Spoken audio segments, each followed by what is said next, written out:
Naik angkot, aku digendong ibu ke sekolah, terus diturunin.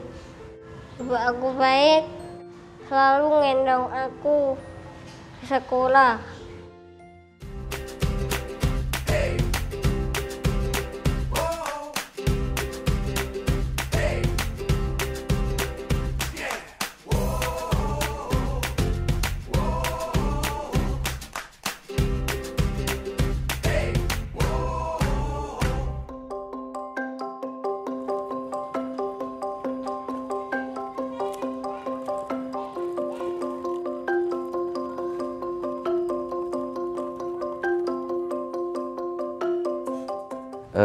Saya harap murid-murid saya yang memang disabilitas itu bisa mempunyai jiwa yang kuat. Belajar mewarnai, pelangi, merah, kuning, hijau. Kondisinya itu ya dulu itu kecil banget segini. Aku aja nggak tega lihatnya Bu. 1 kilo 7 on, nggak ada 2 kilo.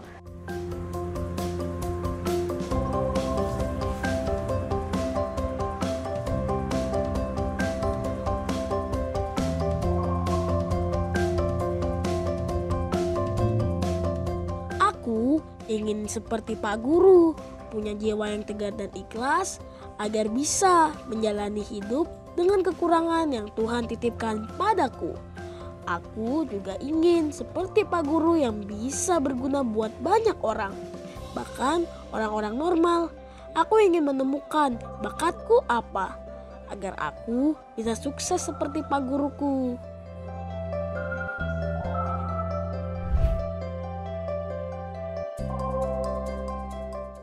Aku sekarang kelas 4. Sudah 2 tahun Pak Guru mengajariku banyak ilmu dan pengetahuan baru.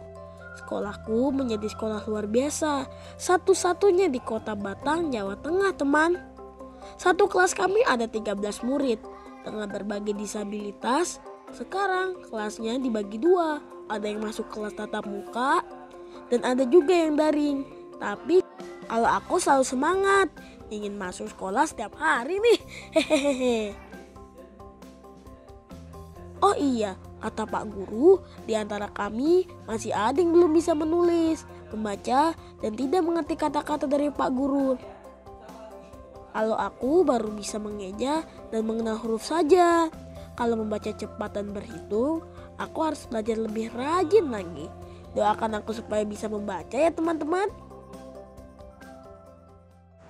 Saya pun merasa dampak karena Rizky mungkin merasa satu nasib dengan saya, jadi dia spiritnya tumbuh sehingga hampir tiap hari masuk. Bahkan kalau nggak masuk itu dia, kalau nggak kebagian jadwal masuk, dia telepon, Pak saya masuk ya, saya masuk ya. Nah di situ wah semangat anak ini luar biasa nih, karena saya perhatikan dia hanya tunadaksa, tidak punya hambatan intelektual.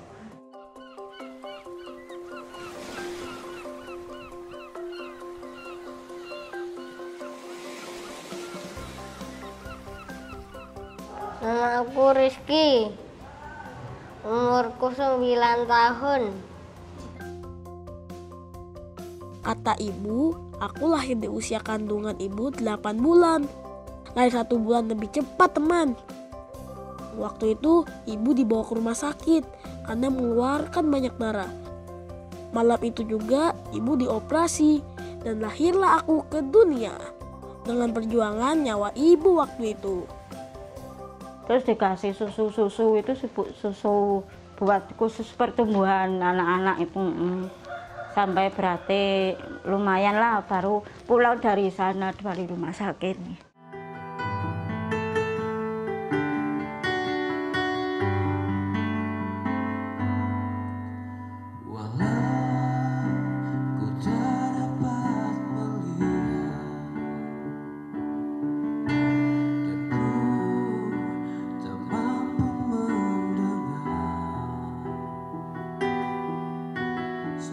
Aku belajar banyak dari Pak Guru.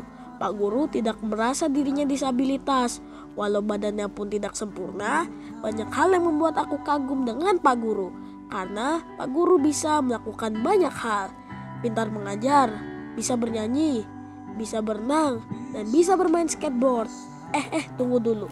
Pak guruku bukan atlet skateboard ya, tapi Pak Guru berjalan dengan papan skateboardnya.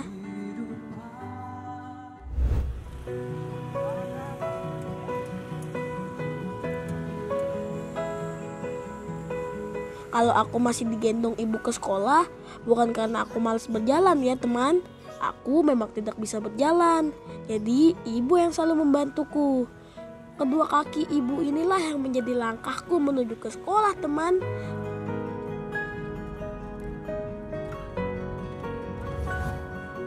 Dan Pak Guru yang sabar inilah yang selalu mengajariku banyak ilmu.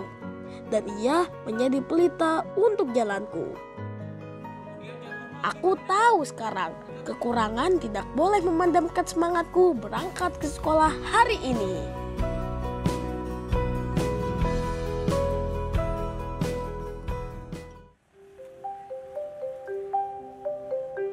Naik angkot, aku digendong ibu ke sekolah, terus diturunin.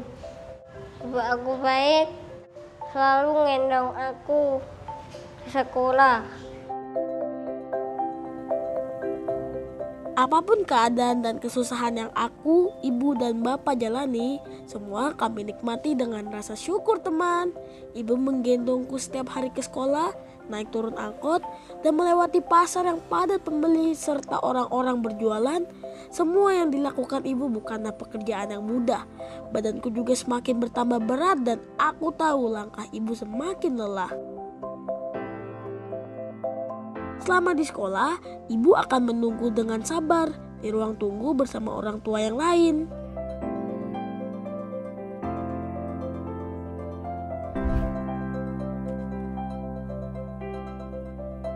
Bapakku seorang penjual tempe keliling. Setelah mengantarku ke pasar untuk berangkat ke sekolah, bapak akan berangkat mengantar tempe-tempe pesanan para pembeli langganannya.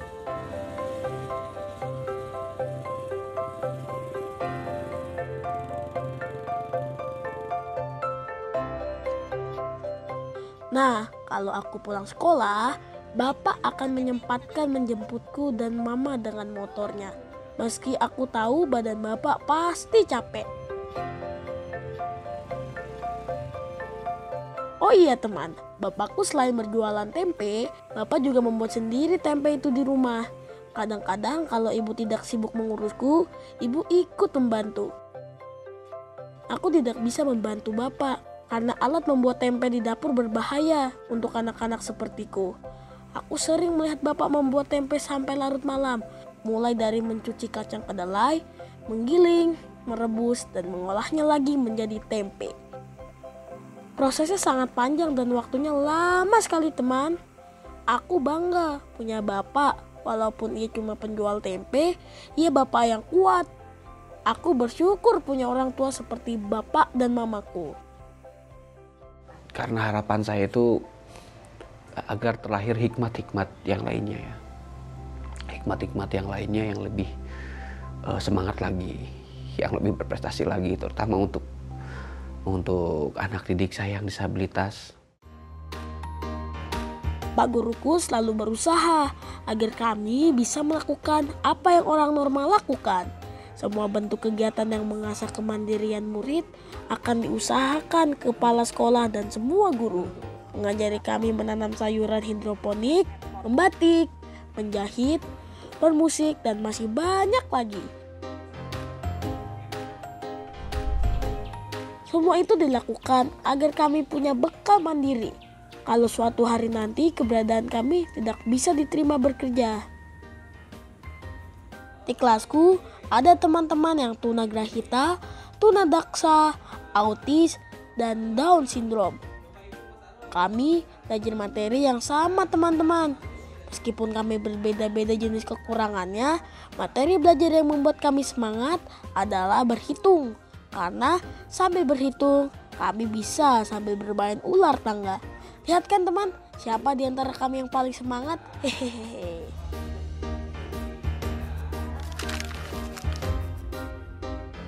Ada cerita spesial dari Pak Guruku teman.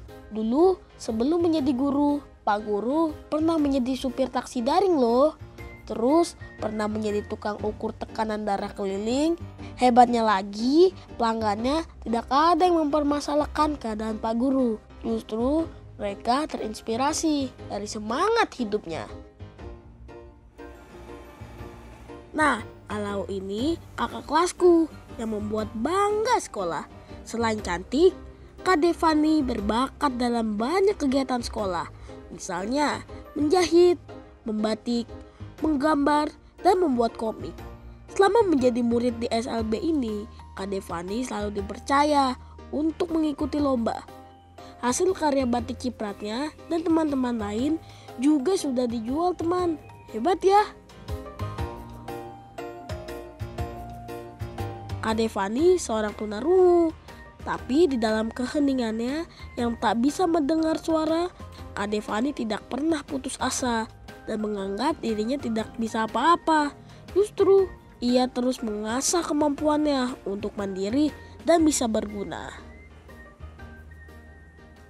Harapan saya ingin disabilitas itu lebih unggul gitu, melebihi dari orang-orang, menunjukkan jadi tidak dipandang sebelah mata lagi, karena mereka itu punya power.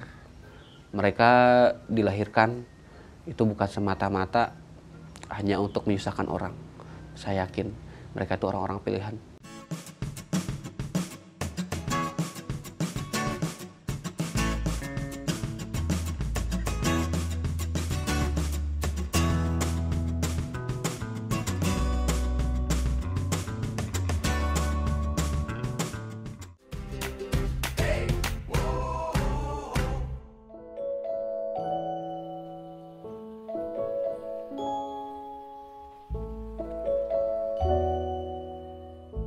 Di sini instalasi hidroponik yang jenisnya DFT atau dry flow technique.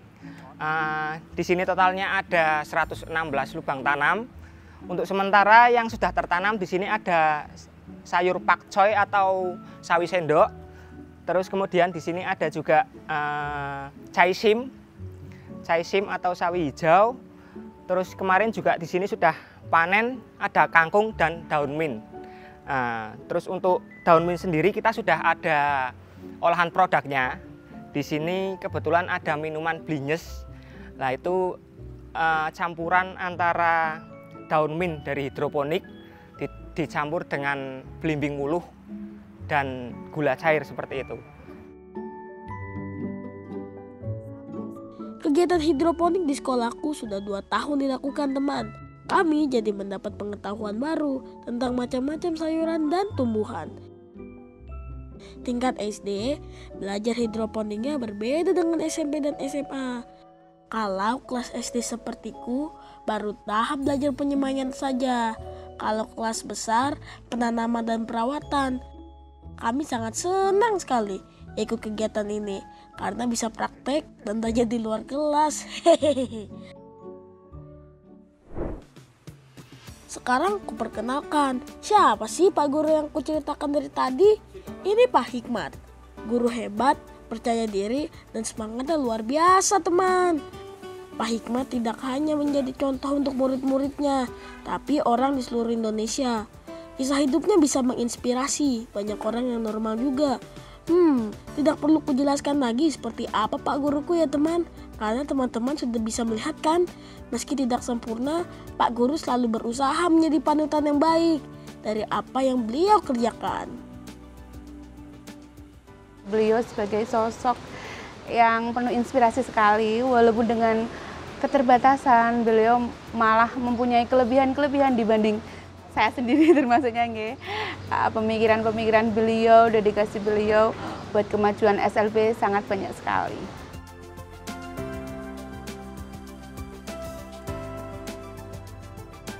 Kelebihan Pak Hikmat lainnya adalah Pak Guru bisa bermain musik, mempunyai suara yang bagus, dan bisa menciptakan lagu yang menceritakan tentang disabilitas. Keren ya teman.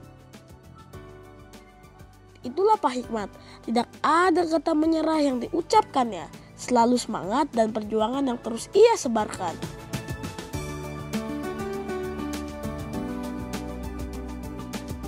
Bukan aku saja yang kagum dengan Pak Hikmat, mamaku juga. jadi punya semangat untuk membesarkan dan menyekolahkanku. Apa saja akan diusahakan mama. Yang penting aku punya masa depan yang baik. Yang saya minta setiap doa itu semoga anakku cepat jalan. Walaupun kadang mama masih berharap keajaiban datang kepadaku, suatu hari nanti aku bisa berjalan dan berlari seperti teman-teman lainnya. Mama masih berangkat aja, masih di rumah gitu. Pengennya ya sama kayak anak yang lain gitu. Dulu sebelum sekolah, cerita Pak Guru aku masih belum mengerti perintah dan apa yang dikatakan orang. Tapi pelan-pelan aku sudah mulai mengerti. Aku hanya masih belum percaya diri karena merasa malu dan berpikir kalau orang lain akan mengejekku. Jadi Pak Guru bilang, pikiran berlebihan harus aku kurangi agar aku bisa belajar percaya diri. Mengajar anak disabilitas dengan keadaan seperti Pak Hikmat bukanlah tanggung jawab yang gampang, teman.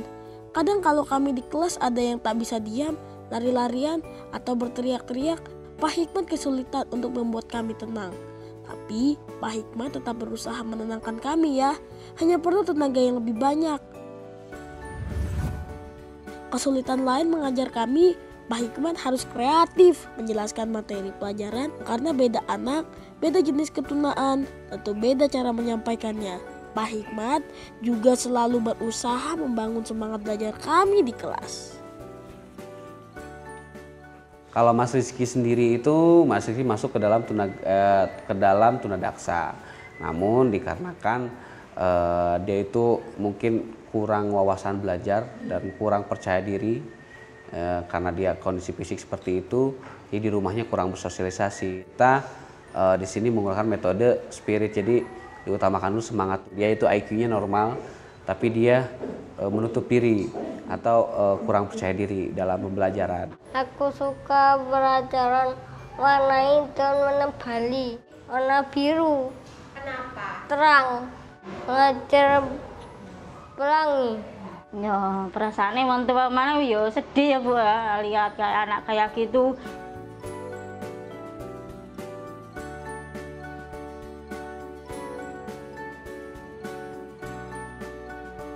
Seru ya naik skateboard kemana-mana. Tunggu dulu teman, jangan salah nih. Mengendarai skateboard ada cara dan latihan khususnya, jadi tidak bisa sembarangan. Kita harus belajar keseimbangan dulu, lalu pelan-pelan mengendarainya. Di awal menggunakan skateboard, Pak Hikmat cukup takut karena Pak Hikmat harus belajar keseimbangan tanpa kedua kakinya. Tubuhnya yang terlihat kecil juga menjadi ketakutan kalau ada mobil dari belakang dengan kecepatan tinggi. Kalau tidak fokus dan berhati-hati bisa berbahaya. Nah, supaya Pak Hikmat tetap sehat dan kuat, Pak Hikmat juga harus berolahraga karena diperlukan otot yang kuat untuk bergerak. Di balik semangat Pak Guru, ada cerita sedih yang pernah ia lewati sewaktu kecil dulu teman. Pak Guru pernah dibully karena tidak punya kaki. Setelah kejadian itu, Pak Hikmat menangis dan berdoa di dalam musola, meminta kekuatan pada Tuhan. Alhamdulillah, apa yang Pak Guru doakan dijawab Tuhan. Sekarang Pak Hikmat bisa membuktikan, bisa menjadi pelita bagi kami anak disabilitas.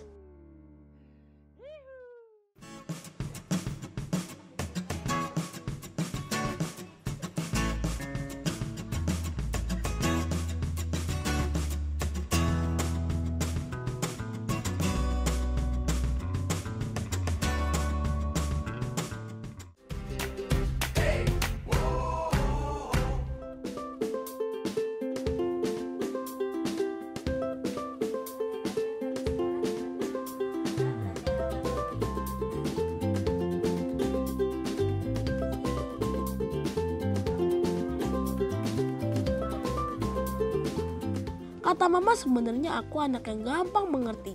Hanya berjalan aku yang tidak bisa teman. Tapi kadang mama bangga kalau aku bisa membuat gambar di handphone kecil punya mama. Walaupun aku jadi memakai handphone mama kelamaan teman. Hehehe. Sukanya lah itu main HP itu Bu. Suka lo bikin apa? Cita-cita kan ini Bu, aku mau jadi YouTuber. Kayak Pak Hikmat mau jadi YouTuber. Dia besok nak ada rezeki beli laptop gitu. Saya perhatikan kemarin kan saya suruh Rizky untuk mendalami IT ya. IT dia kata orang tuanya sudah mulai bisa ngedit-ngedit video sedikit-sedikit, terus mencoba aplikasi editing karena saya mengarahkan karena dia itu yang mungkin bisa dimaksimalkan itu dari tangan ya. Di tangan saya lebih mengarahkan nanti bahkan untuk nanti kelas 5 saya akan kenalkan ke laptop. Sekarang mungkin lebih ke media handphone. Menjadi YouTuber, pengen dapat uang buat jalan-jalan.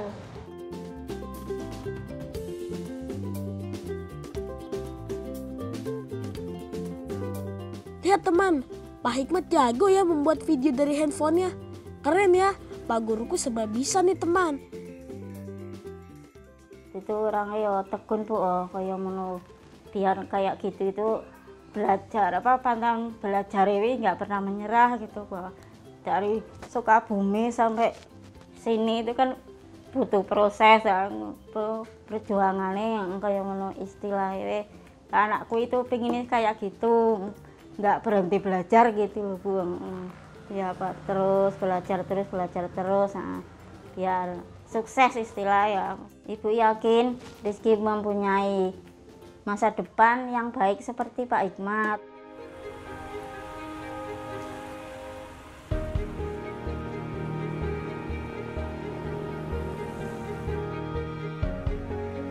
Pak Hikmat adalah contohku dan orang tuaku untuk belajar menerima kekurangan, bangkit dan semangat. Walaupun keadaan diriku tidak bisa diubah, aku sering membuat Pak Guru sedih dan capek untuk mengajariku di kelas. Kenakalanku dan teman-teman bukan alasan Pak Guru untuk guru berhenti mengajariku. Ia guru yang sabar. Pak Hikmat itu guru yang baik, tidak marah sama aku. Pak Hikmat selalu sehat dan tidak sakit. Amin.